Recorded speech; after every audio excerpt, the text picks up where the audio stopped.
A reading from Luke chapter 22, verse 1 to verse 23. Now the festival of unleavened bread, called the Passover, was approaching, and the chief priests and the teachers of the law were looking for some way to get rid of Jesus, for they were afraid of the people. Then Satan entered Judas, called Iscariot, one of the 12.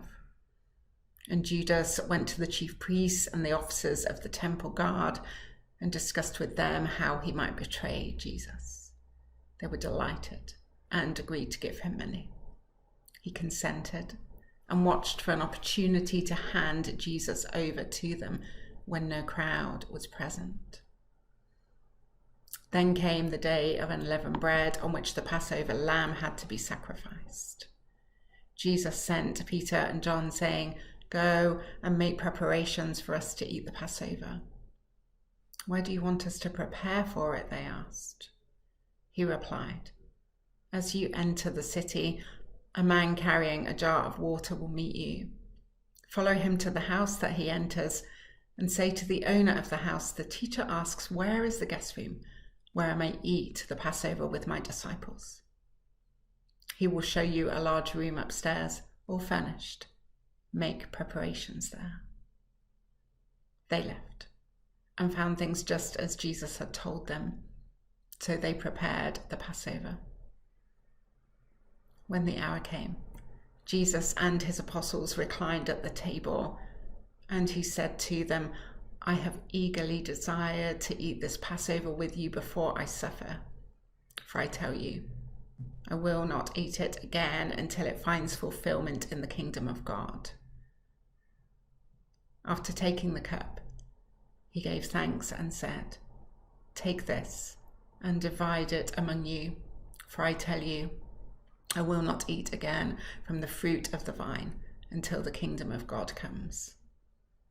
And he took bread, gave thanks and broke it, and gave it to them, saying, "This is my body given for you. Do this in remembrance of me." In the same way, after supper, he took the cup, saying, "This cup is the new covenant in my blood, which is poured out for you. But the hand of him who is going to betray me is with mine on the table. The Son of Man will go as it has been decreed.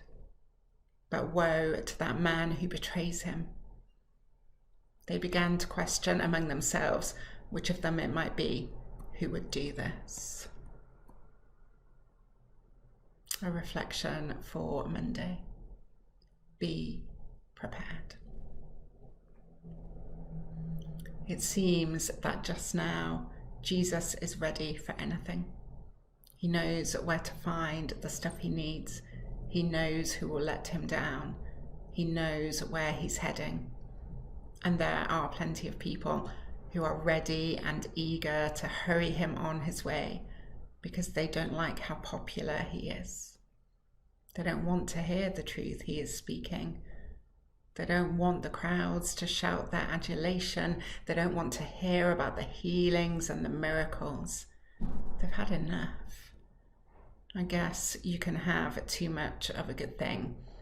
And Jesus is certainly that, a very good thing, the best thing there is and will ever be. So, the establishment, the chief priests and the law enforcers get their heads together. And soon, Judas comes their way. He's changed, been open to the wrong influences, and is ready to do business. He lays out his terms, and they do a deal. All waiting now for the right moment, or should that be the wrong one? But they're prepared. When the moment comes, they will be ready. And meanwhile, Judas is back with his crew, playing it cool, thinking Jesus won't know what he's done, with what the devastating plan is to silence him and the crowds. He takes his place at the table, in the room Jesus knew would be for them. And he watches as Jesus breaks bread and pours wine and tells them, "This is important because it will be the way you remember me and all that we've shared." And Judas is uncomfortable, shifting in his seat, feeling the heat in the room, and his face palms sweating, the proximity of his former friends making him breathless and uneasy. Jesus, however, is calm, doesn't miss a beat, holds them all in a steady gaze and tells them what he knows. Be prepared, because everything is about to change, to kick off, and you'll need to remember what I'm telling you. Be prepared, because someone in this room will betray me. One who has laughed and cried with us, one who has listened and learned with us, is the one who will bring it all crashing down. And the room is still, just for a moment. An intake of breath, and then around the table, as the friends work out what that means, cogs are turning, slowly looking at one another. Who is it who looks especially shifty, nervous, who has been acting in a suspicious way? Minds going back over the last few days together, and then the noise lifting as they start to challenge one another. You said you were going to market, but you came back empty-handed. Who were those strangers I saw you talking to? Is it you? And Judas is quiet, trying to avoid the searching questions. Of course it's not me. How could you think it? But in his mind, he hears again and again the words of Jesus. Woe to the one who is letting me down, stabbing me in the back. That one should be prepared.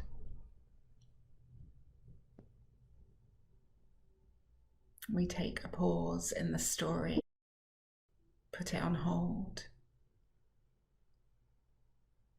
What are we being prepared for as we wait in that room with them for the story to resume and gather pace?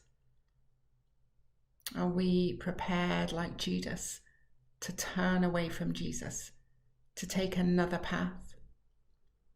Are we prepared to give Jesus a room in our lives, but one where we can shut the door when we want to? Are we prepared to participate in the bread and wine of his life and death? When the hour came, he took his place at the table. He was ready. Are we?